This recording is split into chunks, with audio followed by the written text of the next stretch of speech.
So, do you think people really know who you are?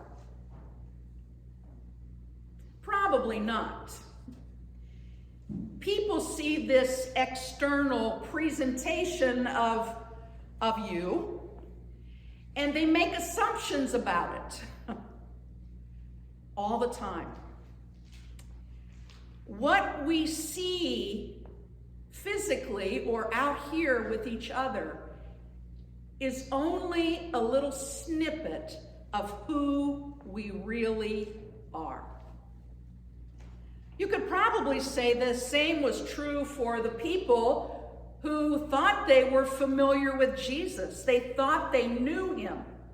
After all, he was a part of their community, the hometown of Nazareth. He was Joseph and Mary's son. He had grown up in their midst, and they thought they knew him. But what they knew about Jesus was only a tiny, tiny bit of who Jesus really was. The season of Epiphany is a time in which we reflect on what Jesus is revealing about himself. An epiphany is a revealing, it's an aha moment. And so all of the lessons during this season are about what it is that Jesus reveals about himself.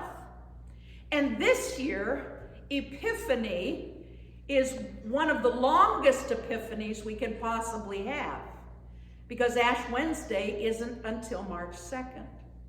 And so we're going to be hearing a lot of revelation stories that manifest who Jesus is and why he's here. Today's gospel reading is a continuation on what we would have heard last Sunday had we gathered for worship.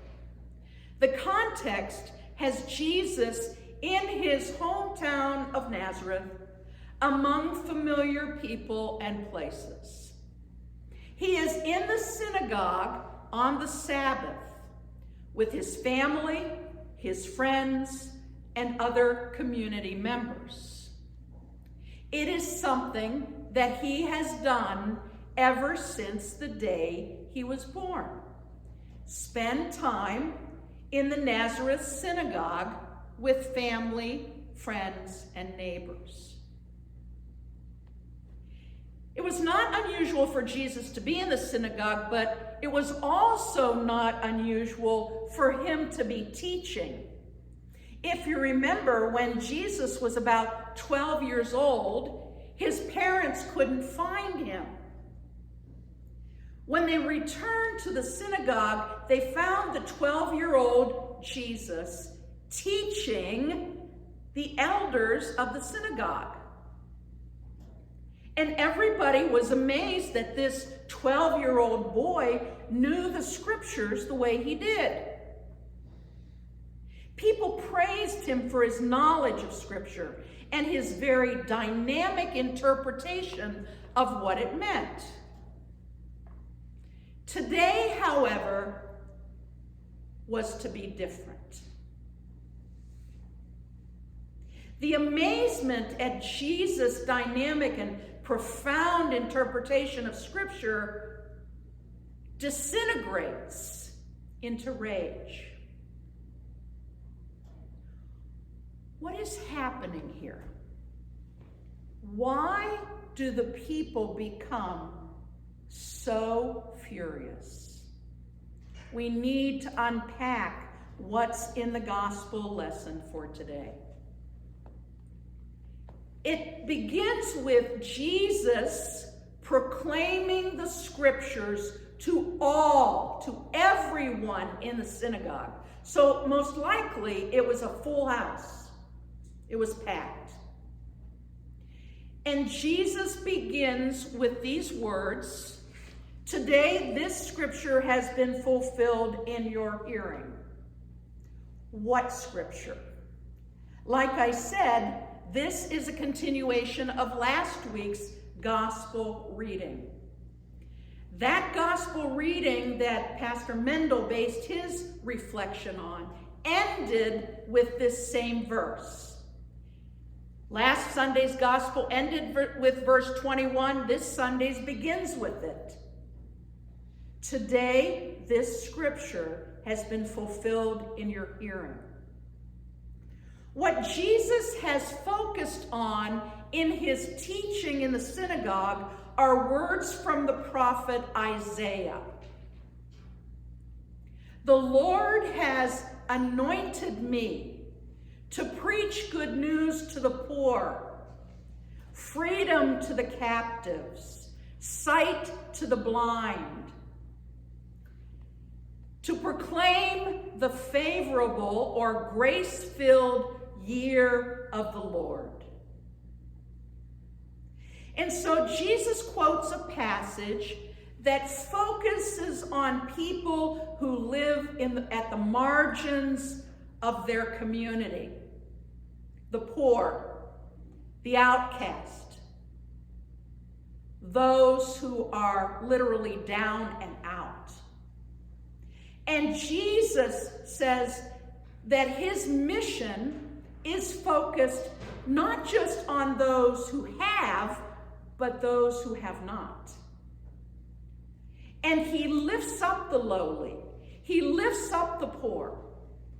And he places special focus on them. And what he is proclaiming and explaining through his teaching is that the people who are gathered, all of these people in the synagogue, are called to the same thing. To have unconditional regard toward the poor.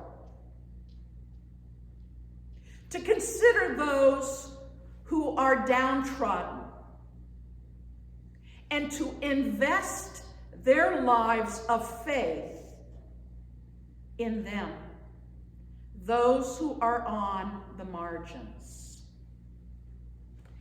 And Jesus affirms that by saying, today, this scripture is fulfilled in your hearing. What does that reveal about Jesus? What it reveals to me is that Jesus is being very clear about why he is here, why he's come. He's come to give freedom to the captives, sight to the blind, food for the poor. Not only physically, but spiritually. It's not an either or, it's a both and. And so for those of us who don't live on the margins of society, we know that Jesus' life, death, and resurrection has freed us from our captivity to sin and death and the power of evil in our world. We know that Jesus has come for the impoverished of body, mind, and spirit. And so the people are absolutely enamored with what he's saying. They speak well of him. Wow, can he preach?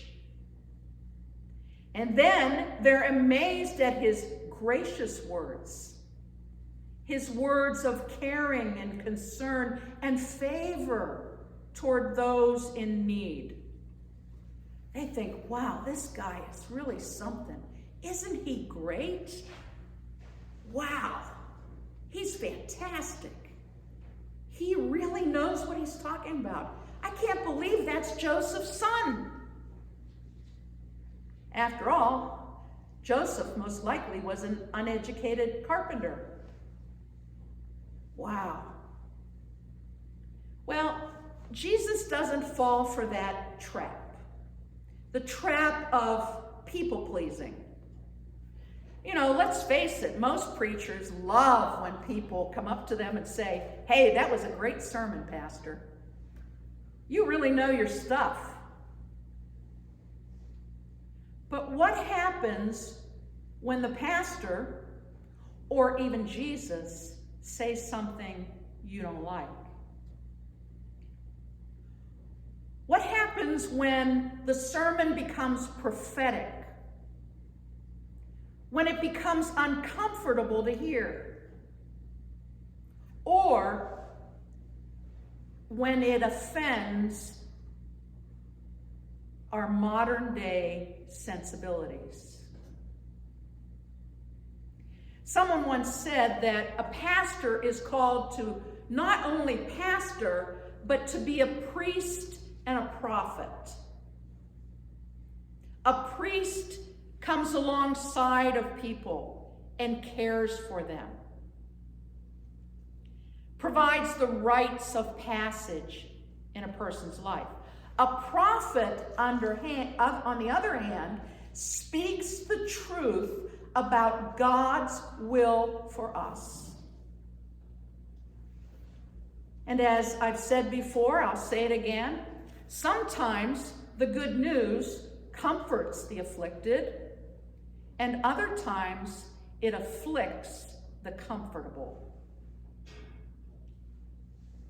So Jesus looks at these people gathered in the synagogue, and he becomes a little bit cynical. He says, doubtless you're going to quote me this proverb, doctor or physician, cure yourself or heal yourself, which is another way of saying, take care of you. Take care of you. And not only that, take care of us, because we're your family and we're your friends and we're your neighbors in your hometown.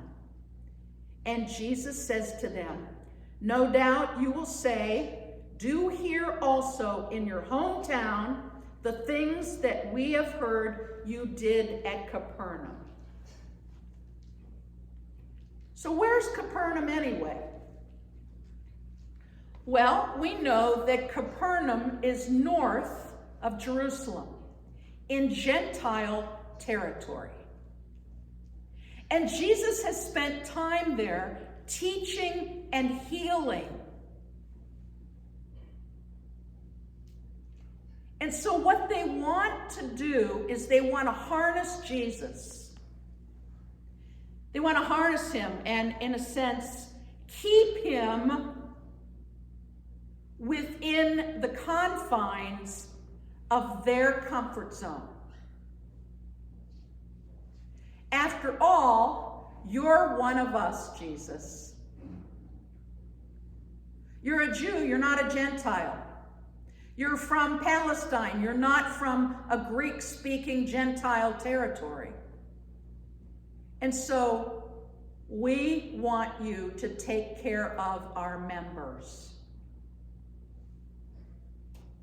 Gee, where have we heard that before?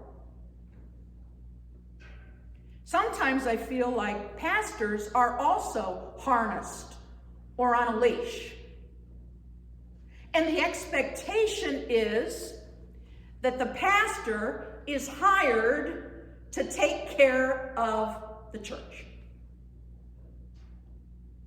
Is that what a pastor is called to do? Well, in some ways, yeah, in terms of providing pastoral care, being a priest. But Jesus bursts that bubble with the very next thing he says. I'm going to tell you this, Jesus says. No prophet is accepted in the prophet's hometown. Those who know the person, those who know the prophet, like Jeremiah in the Old Testament reading, when God calls him to be a prophet. He comes up with all kinds of reasons why no one will listen to him. I'm just a boy, I'm too young. The people around me know me, and they know when I've gotten into trouble at school. They're not going to listen to me. Nonetheless, God calls Jeremiah to be a prophet. And so here we have something that the people find very acceptable about Jesus. What they seem to know about Jesus is acceptable to them. But all of a sudden, that coin is flipped, and what has been acceptable becomes unacceptable to them. Why? Jesus tells two stories. He tells the story about widows. A widow in Zarephath. There was a widow in Israel at the time of Elijah, when there was a famine. And if you remember back in 1 Kings, Elijah was one of the first prophets, and he went into the widow's house, and the jar on her counter, which held grain for food and for making bread, was empty because there was a famine. And yet God sent Elijah to the widow at Zarephath in Sidon,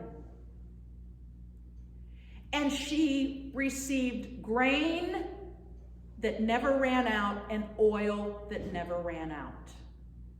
And she and her son were spared. Jesus tells another story about a leper. There was a leper in Israel in the time of the prophet Elisha, which is in 2 Kings. And it tells us about Elisha cleansing the leper by taking his cloak and wrapping it around the leper. The leper Naaman was healed. Naaman lived in Syria. The widow at Zarephath lived in Sidon. Neither of those places is Jewish territory. Sidon is to the north and west along the seacoast, the Mediterranean, which was inhabited by the Phoenicians. They were descendants of the Canaanites, the people whose land the Jewish people, the Israelites, had come to occupy, and who they fought tooth and nail to get some hold of some land in the land of Canaan. And so the Phoenicians, the Canaanites, were their enemies. And Jesus tells them that God blessed their enemies.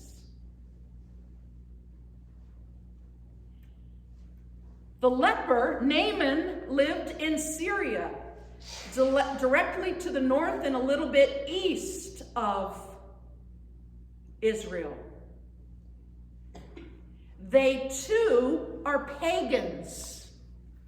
They are not worshipers of the Jewish God.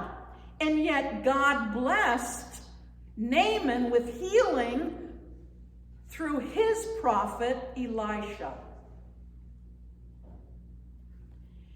And so these two stories focus on people who are downtrodden, people who are suffering, and people whom God heals or restores.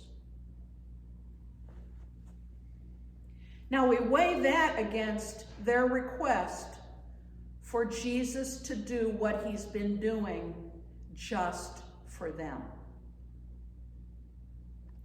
Just for the Jews. And what Jesus is saying is that God's grace, God's favor, God's overflowing life and healing and blessing are for everyone. Jew, Greek, slave, free, pagan, or followers of Yahweh. And they were furious because their small God only cared about them.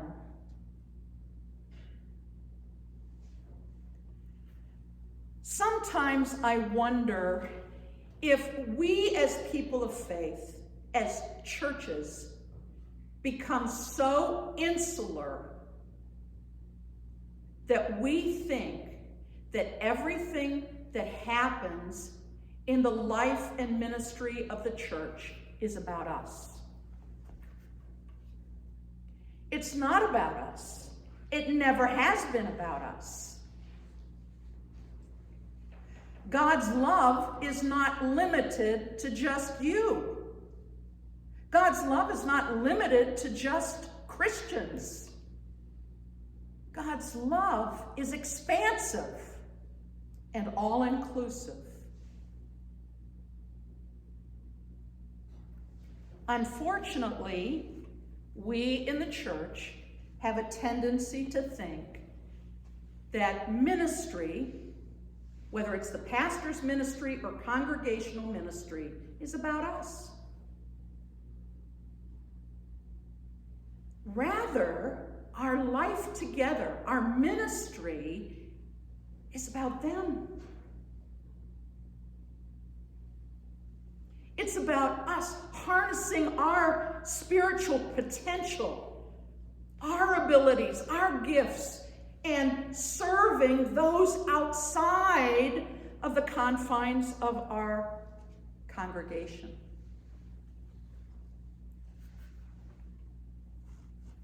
Sometimes that makes people mad because we're inclined to say, well, what about me? It's not an either or, it's a both and. Jesus is revealing the expansiveness of God's love for all people.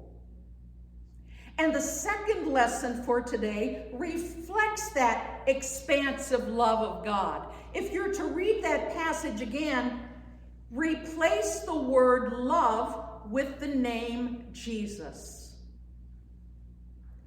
Jesus is patient and kind. Jesus is not boastful or rude. Jesus is not self-centered. Jesus abides. Faith, hope, and Jesus. But the greatest of these is Jesus. And so as the people hear these words, these challenging words, as they hear about this prophetic, expansive love of God, they get angry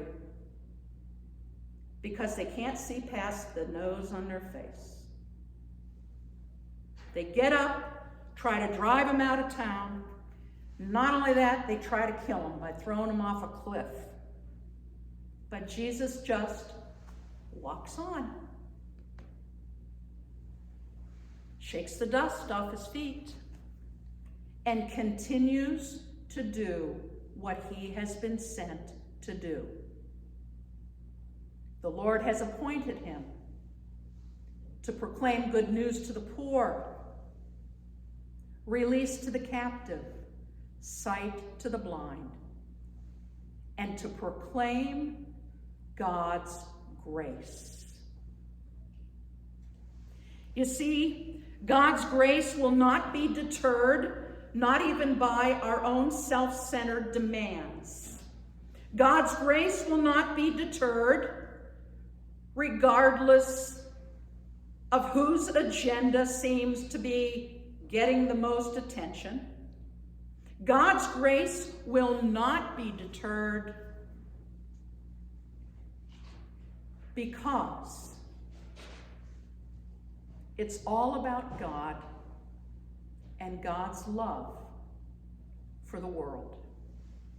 For God so loved the world, not the church, but the world. For God so loved the world that he gave his son Jesus, not to condemn the world, but that the world might be saved through him. May we join Jesus in proclaiming God's expansive love to all people. Amen.